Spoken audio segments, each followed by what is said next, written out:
Buenos días a todos. Esta es la primera sesión del seminario permanente de la Maestría en Desarrollo Alternativo, Sostenible y Solidario. Y la idea es hacer más reuniones como esta. De momento el seminario tiene el nombre de Desarrollo Económico Multidimensional, siguiendo un poco la línea de Zen y el ataque a la pobreza como pobreza multidimensional. Mi nombre es Luis Eduardo Reina, soy economista y magíster en desarrollo regional. En esta presentación quiero exponerles no tanto cosas profundas de las cuestiones del desarrollo, sino más bien una perspectiva amplia de lo que nos estamos refiriendo cuando se pronuncia la palabra desarrollo desde mi perspectiva. Entonces, para esto yo creo un metarrelato. Para mí, al contrario de Escobar 2000, no hay discursos de modernización, discursos para Escobar son tres las tendencias de los discursos del desarrollo. El primera, la orientación de la modernización. La segunda, la teoría de la dependencia y afines. Y la última, los discursos críticos al desarrollo como teoría, como discurso cultural. Bueno, en este metarrelato yo estoy diciendo los discursos del desarrollo son tres grupos: los tradicionales, los contradiscursos y estos alternativos. Y voy a intentar comentar en general en qué consiste cada uno, y al final espero que basados en sus experiencias comenten cómo se vive y cómo se entiende en sus territorios el desarrollo y traten de orientarlo en alguna de estas tres tendencias. Entonces, en las tradicionales yo estoy ubicando el desarrollo como crecimiento y riqueza, el entendimiento de desarrollo como industrialización y el entendimiento como desarrollismo, que es básicamente estabilidad de negocios y empleo. Entre los contradiscursos tengo la visión de Escobar de 2007 de que el tercer mundo es una invención, la teoría crítica y la teoría centro-periferia junto con la teoría de la dependencia. Y como discursos alternativos del desarrollo ubico el desarrollo humano o el desarrollo a escala humana, el desarrollo sostenible, el desarrollo incluyente y el buen vivir que, digamos, se ha implantado incluso en la Constitución ecuatoriana. Entonces, los discursos tradicionales. Básicamente ese discurso tradicional de desarrollo y que incluso puede ser como la noción común de la gente del desarrollo como riqueza, comienza con el nacimiento mismo de la economía, pues con las tendencias del mercantilismo que significaba que el Estado debía hacer una acumulación de metales preciosos con el objetivo de poder pagar los costos eventuales de las guerras y así disputar más tierras y los estados, o mejor, el soberano o el señor que tuviera más tierras, pues era más poderoso y más rico. Con el nacimiento de las primeras repúblicas, que coincide con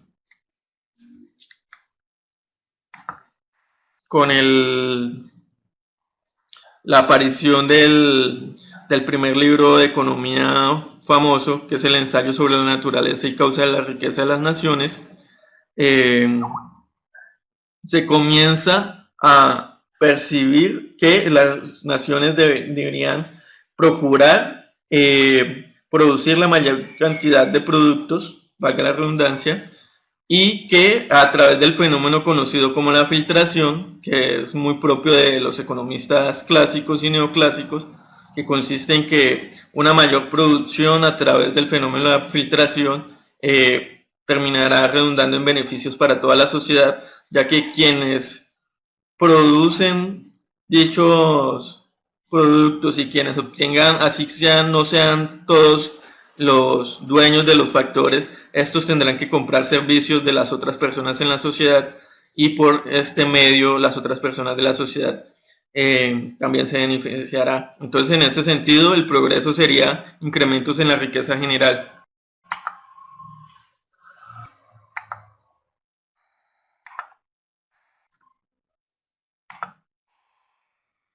Entonces, con la Primera Guerra Mundial y sobre todo con el primer crack, se comenzó a pasar de la creencia total en el laissez-faire y en el laissez-passer, de que era básicamente que la economía se autorregulase en todo el siglo XIX. Era una creencia muy arraigada y se comenzó a vislumbrar que el Estado debería hacer algo para ayudar al progreso y a la estabilidad económica. Entonces esto comienza a vislumbrar que países industrializados son los que gozan de mejores niveles de vida en general. Está pues el contexto de la Primera Guerra Mundial, el crack, la Gran Depresión, y se provoca el nuevo deal o nuevo tratado, que es básicamente una noción por la cual, debido a los efectos de la Primera Guerra, países en Latinoamérica y África comienzan a ser desprovistos de ciertos productos industriales y comienzan a vislumbrar la necesidad de comenzar a producir esa producción que de repente les llegaba de los países del norte. Entonces habría que buscar una manera de industrializar los países para suplir la demanda interna. Esto más tarde se conoció como el modelo de industrialización por sustitución de importaciones, y la discusión comenzó a darse alrededor de cómo dar ese impulso a la economía para industrializarse, que fue lo que se conoció como las teorías del Big Push. Y básicamente algunas planteaban que dependiendo de la población urbano o rural se debería capacitar la gente. Si la mayoría de la población era urbana, observar si la falencia era en la educación. Si la mayoría de la población era rural, observar cómo migrar algunas de las personas en el campo rural para que en las ciudades creciera su capital humano. Aprovechar los recursos naturales era otra opción. Construir obras de infraestructura. Y por último, la acumulación de capital, pero acumulación de capital en el sentido de maquinaria industrial. Esas eran como las 4 preocupaciones en ese momento, y que comenzaron de alguna manera a fortalecer las políticas intervencionistas a lo largo y ancho de todo el mundo, con el fin de industrializar y aparentemente mejorar los niveles de vida. Entonces, en este entendimiento, el desarrollo es igual a industrialización. Sin embargo, el intervencionismo o modelo ICI en América Latina tuvo problemas tales como el crecimiento urbano desbordado, entonces altos niveles de pobreza en las periferias o en los arrabales, insuficientes centros de educación y salud. El estado de bienestar que se intentó imitar terminó siendo un fracaso en la mayoría de los países latinoamericanos. Hubo parasitismo de las empresas monopólicas u oligopólicas protegidas por el modelo ICI. Fracasaron los modelos de transferencia tecnológica que se hacían con las grandes empresas, digamos, europeas o norteamericanas, que instalaron plantas en los diversos países latinoamericanos, y control monetario por parte del Ejecutivo, que lo que ocasionaba inflaciones constantemente. Y pues esa misma inflación constante pues desestabilizaba la actividad económica.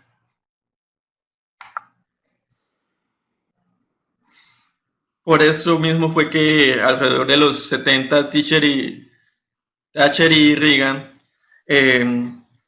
se basaron en el monetarismo y de alguna manera hicieron resurgir las economías americana e inglesa, teniendo a Milton Friedman como principal defensor del monetarismo y abogando por la estabilidad de los negocios, que asimismo mantendría la estabilidad de los empleos. Entonces se volvió prioridad el control de la inflación.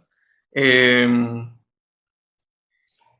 que aquí no todos somos economistas, pero básicamente la cuestión es que se cree también, pues la contra del monetarismo es que entre mayores tasas de inflación, los niveles de desempleo no serán tan altos. Entonces es una pequeña crítica a esta visión, y porque hay una tasa de cambio, un trade-off entre inflación y desempleo. Entonces, en esta última visión clásica que he catalogado yo del desarrollo, el desarrollo equivale a estabilidad de los negocios.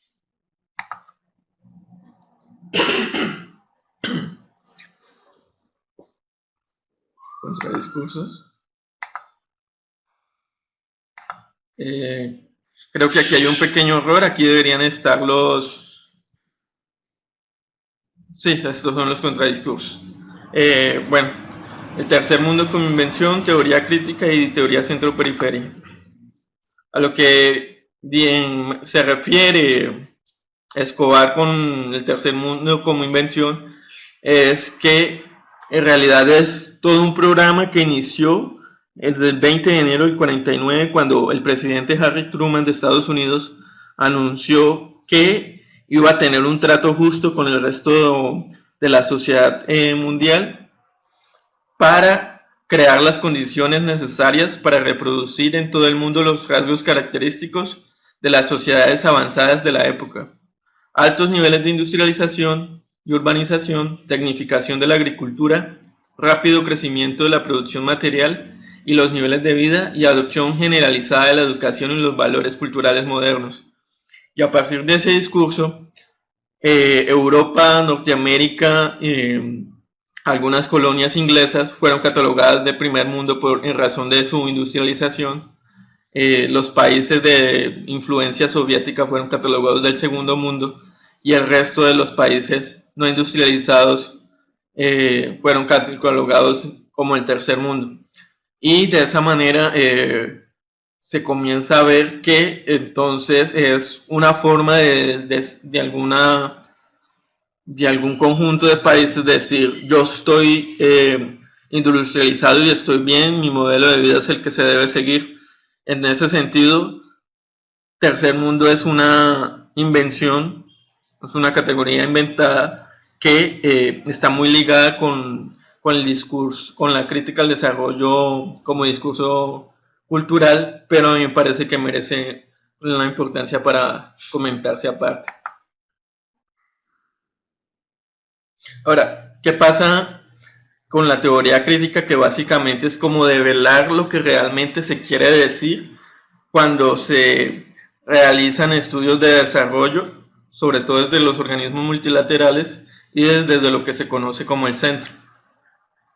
Y es que, bueno, sí se quiere combatir la pobreza, pero no se analiza que el sistema mundo de alguna manera hace que haya unas jerarquías que siempre se van a mantener entre países. No se tienen, la teoría crítica también apunta que existe una percepción cultural particular de pobreza y desarrollo, y que esas visiones particulares de desarrollo y de pobreza son válidas, y por tanto las sociedades podrían no necesariamente tener que coincidir con el discurso de Harry Truman que les acabé de mencionar, por ejemplo. Por otro lado, apuntan que ayudar a sobrevivir de su propia manera a las comunidades tradicionales también es mantener sus estructuras jerárquicas, limitando la libertad y el desarrollo individual. Este discurso es un poquito José María Rabasco, si no estoy mal, es un mexicano que apunta a esto, y es como una crítica fuerte a los discursos del desarrollo de que hay que proteger las comunidades indígenas. Es como la crítica al anterior punto.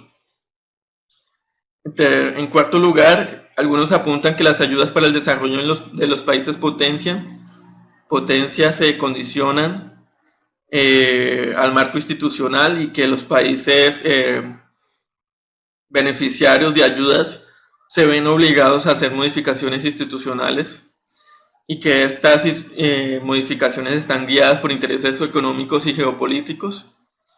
Y finalmente, que las ayudas oficiales para el desarrollo benefician a los prestatarios y donantes, en tanto estas organizaciones, digamos, vinculadas con los países donantes o prestatarios, son las mismas encargadas de implementar en cierto punto las ayudas oficiales para el desarrollo. Entonces, en última, es un incentivo a sus propios productores.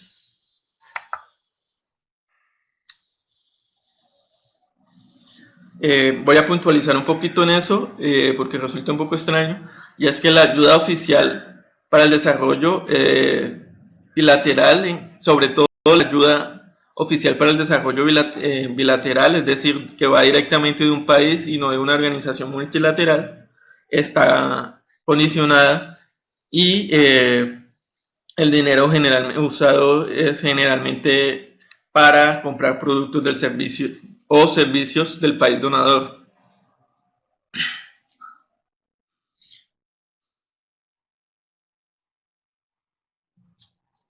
Esto, después les voy a regalar la presentación, aquí están más detalles de esto, voy a pasar al siguiente tema.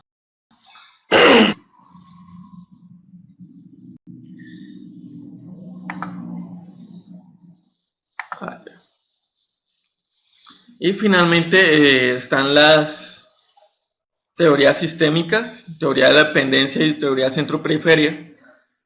Básicamente la teoría centro-periferia establece que las desigualdades iniciales hacen muy difícil o imposible la superación de la condición del subdesarrollo. Es decir, que debido a que unos países se industrializaron primero, de alguna manera llevan la ventaja y van a continuar teniendo ese liderazgo, en tanto otros países van a continuar rezagados a pesar de algunos avances, y es muy rara la excepción. Ahora, retomando la teoría crítica del discurso del desarrollo, se usa para mantener la influencia de los países poderosos sin entender que por naturaleza las sociedades son distintas. Por medio de los programas para el desarrollo se obliga a los países a competir pese a esas desigualdades iniciales. Me acuerdo del ejemplo de una profesora mía que me decía que es como cuando un niño necesita que los otros niños tengan canicas o piques, no sé en sus regiones cómo les conozcan, a las bolas de cristal. Si los otros niños no tienen canicas, pues el niño que tenga solo no va a divertirse tanto. Es algo similar.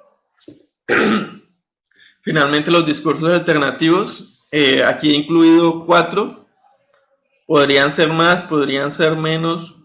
Me parece que son estos: desarrollo humano, desarrollo incluyente, sostenible y el buen vivir. De resaltar que de alguna manera estos discursos en algún momento fueron, digamos, aspiraciones ideológicas o grupos, o comenzaron a ser grupos políticos, y que se fueron integrando a la visión del desarrollo humano. Entonces, ¿cómo nace la cuestión del desarrollo como equidad? En primer lugar, que es como el pilar del desarrollo humano, y es por los comienzos de la evaluación de proyectos sociales que hacen Dasgupta, Maglin, Amartya Sen, en un libro de texto hecho para la ONU, en el que se plantea que hay ciertos grupos poblacionales a los cuales el Estado debería destinarles un poco más de presupuesto en programas sociales para ayudar a su equiparación con el resto de la sociedad. Entonces esto comienza a perfilar el desarrollo humano como un desarrollo que necesita diferenciar entre regiones, entre grupos poblacionales y focalizar proyectos sociales en aquellas regiones y grupos poblacionales menos favorecidos. Focalizar por renta, por grupo racial, no es racional, disculpen, por grupo étnico, por regiones subnacionales y o por regiones incluso intraurbanas.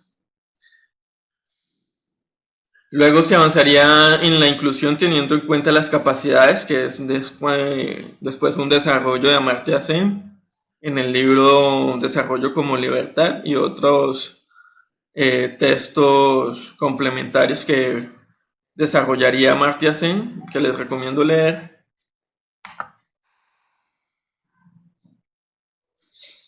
Entonces el desarrollo humano comienza a reconocer que el ser humano está en un planeta y la economía es un subsistema del sistema mayor que es la biosfera, y comienza a replantear y a cambiar el discurso de que lo que las personas necesitan son bienes, y comienza a reconocer que las personas necesitan son satisfactores que pueden ser bienes o relaciones sociales determinadas que le permitan satisfacer unas necesidades de carácter axiológico y existencial. En el libro de Desarrollo a Escala Humana está una matriz de necesidades axiológicas que cruzan necesidades axiológicas con existenciales, y en medio de esas se explican algunos ejemplos de satisfactores. Muy del desarrollo humano está la idea de la justicia, que es como pilar central también, igual que la equidad, como la consideración de las diferentes capacidades en la implementación de políticas públicas, capacidades de locomoción, salud, entendimiento, entre otras.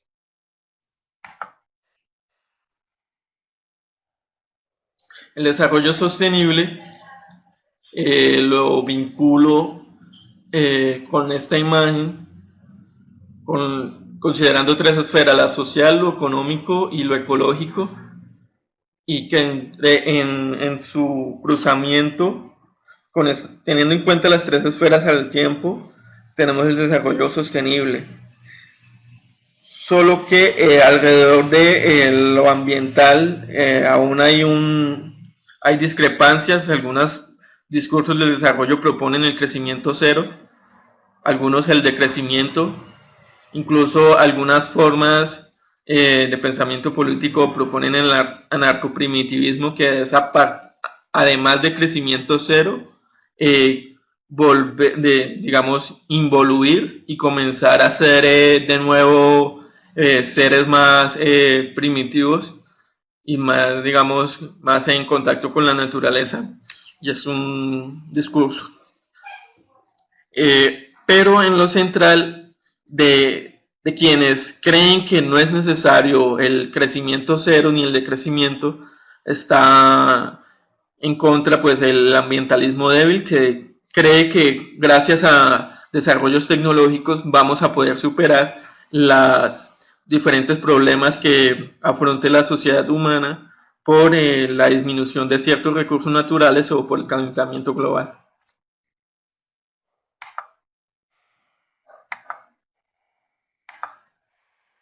Entonces, aparte, el desarrollo multidimensional entonces comenzaría a ser, aparte de lo sostenible, tener en cuenta las cuestiones de género, las capacidades individuales y la horizontalidad en la construcción de política pública.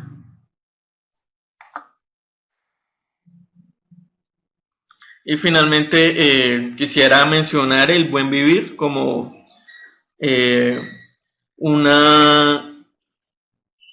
antes de leerles este apartado, básicamente es la implementación de la solidaridad como una política. Es permitir que la solidaridad atraviese todas las esferas de la política y de la economía. Entonces el buen vivir, que es la traducción de una expresión quechua, hace énfasis en la protección del medio ambiente y en el despliegue de la solidaridad. Pero por otra parte se alude también a la necesidad de profundizar la democracia al hacer hincapié en la promoción de una serie de derechos y garantías. Tanto la concepción del desarrollo como la importancia asignada a los derechos y a las garantías sociales fueron asumidos por la Asamblea Constituyente e incorporados en la Constitución ecuatoriana. Este es un texto, me disculpan, se me olvidó poner el autor, creo que es ecuatoriano, pero entonces lo que se busca es establecer una relación dinámica y constructiva entre mercado, Estado y sociedad, lo cual implica una gratuidad del sistema de salud y del sistema de educación. Entonces, de alguna manera es un welfare a la latinoamericana, y digamos que también, pero al hacer ese welfare a la latinoamericana, incluir cuestiones culturales. Eso creo que es todo. Ya sería iniciar. Me disculpa, no puse una diapositiva de agradecimiento. Sería iniciar la parte de debate. Yo traje aquí dos invitados, Oscar Hernández y Camilo Gallego. No sé qué piensan sobre lo que acabo de exponer, o qué se les vino a la mente que hizo falta.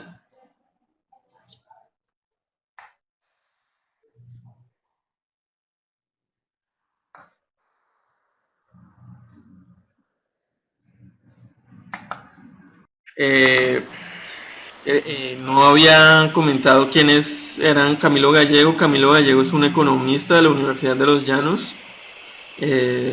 Trabaja en unidad de víctimas y tiene algunos trabajos. Camilo, no sé si me equivoco, su merced trabajó con comunidades indígenas en la Orinoquia, ¿cierto?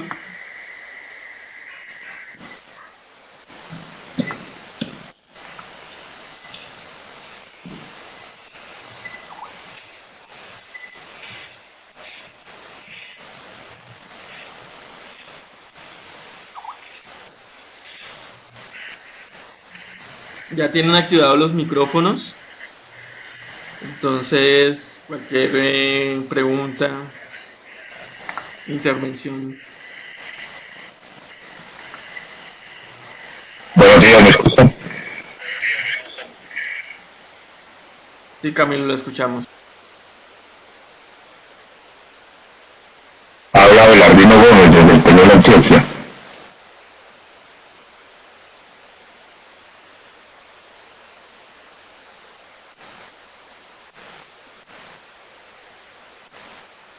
Adelante, Abelardino. Sí, buenos días, no, para probar la conectividad, muchas gracias.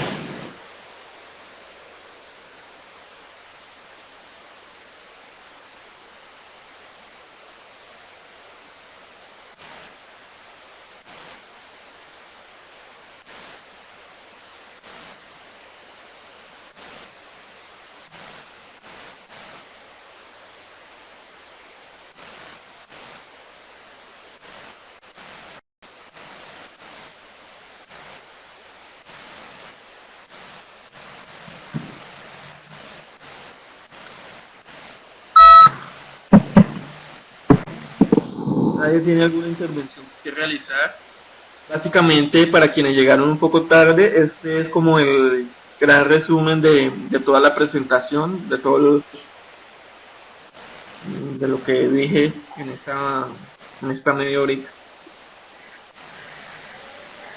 Profesor Eduardo, buenos días, de nuevo Abelardino Gómez del Peñol.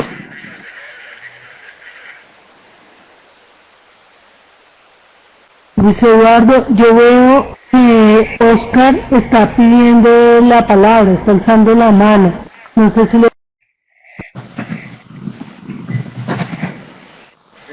¿Por qué discrepo de la visión de de la clasificación que hace Arturo Escobar?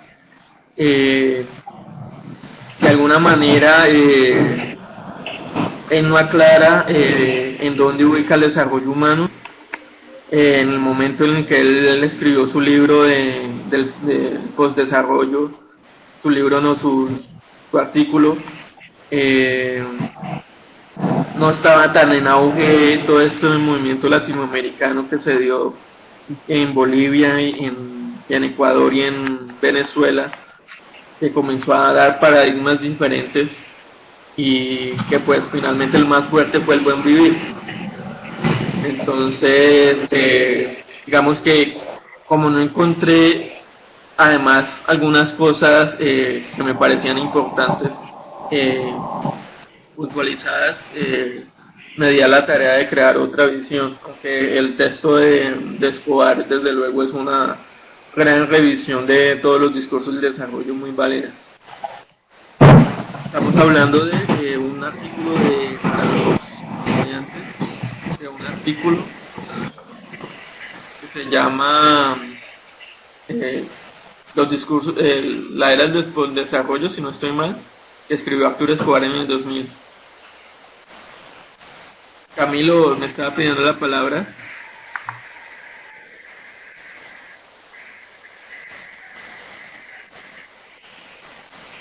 Sí, Abelardino Gómez. Sí, puedes hablar, Abelardino, si quieres. Gracias, profesor Reina. Buenos días para usted y para todos los que están a esta hora conectados. De acuerdo a lo que usted planteó al inicio de la charla, qué tipo de desarrollo se puede dar en nuestras regiones, considero acá para el oriente del departamento de Antioquia muy posible pues la presencia de desarrollos alternativos, sobre todo orientados al tema del desarrollo humano y al tema del desarrollo sostenible, dado que es una región donde se genera una gran parte de la energía hidroeléctrica que consume Colombia y se adelantan campañas amplias, intensas de el mantenimiento de los recursos naturales, de los bosques, del agua. Entonces considero que para esta región sería propicio hablar de desarrollo. Adelante.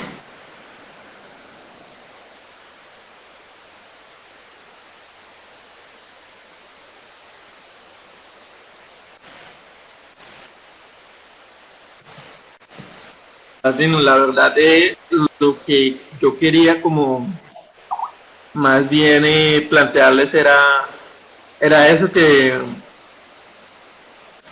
vislumbraran cómo se están entendiendo en general las comunidades y las clases políticas y empresariales en los territorios, lo que es el desarrollo, a qué lo están impulsando y qué creen que es el progreso en los niveles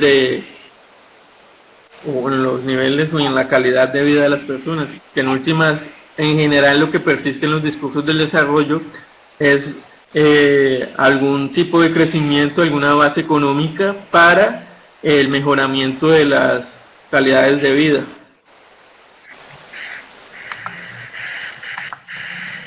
De acuerdo, profesor. Estamos esperando y pues no sé, también me gustaría que los estudiantes expresaran alguna inquietud, digamos, si se estaban pensando sus trabajos de grado de la maestría en alguna de estas esferas, para intentar como orientar en el sentido ya de actores puntuales en la medida que se pueda.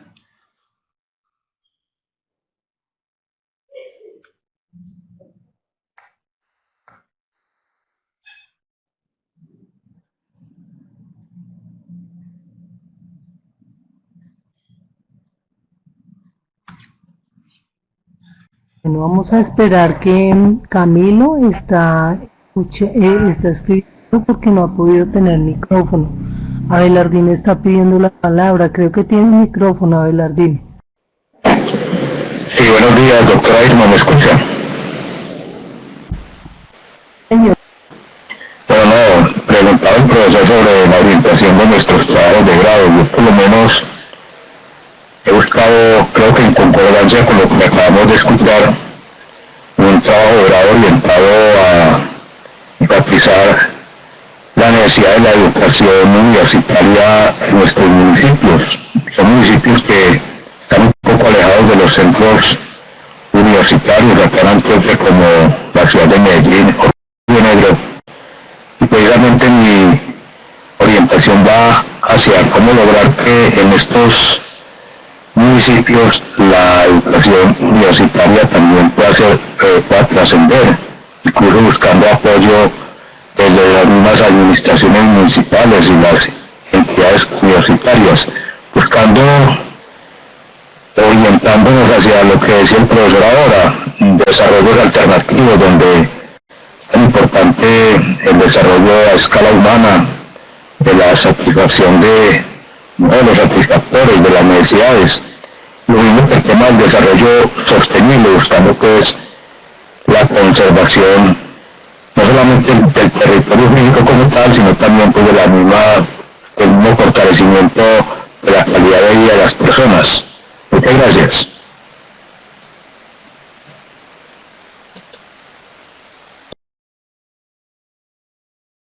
Qué bien. Entonces, la principal preocupación que están teniendo en el desarrollo allá ahorita es como la educación superior. Oscar, ¿puede intentar de nuevo hablar? De pronto por lo que estaba el Abelardino interviniendo, no te escuchábamos.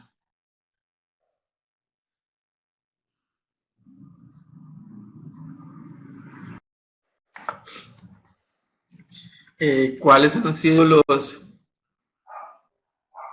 iniciativas desde los territorios para medir el desarrollo a escala humana? Hombre, qué cosa tan difícil.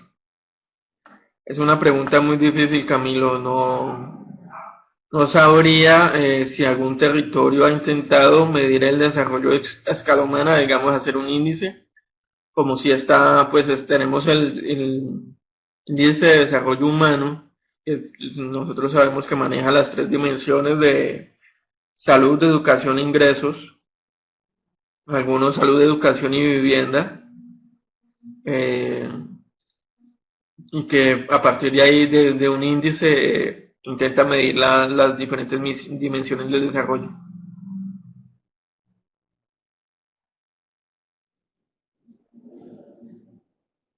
Mira, el comentario de Camilo dice que desde mi perspectiva como funcionario, las instituciones gubernamentales siguen al pie de la letra las doctrinas de la escuela tradicional. Sí, de la generación de ingresos y de alguna manera las orientaciones multilaterales, pese a que se comienza a hablar ya en la ONU de desarrollo humano, de combate a la pobreza multidimensional, todo el discurso en que para mí es alternativo, está arraigado allí, pero pese a que sea resultado de como un aparato suprainstitucional o supraestatal mejor,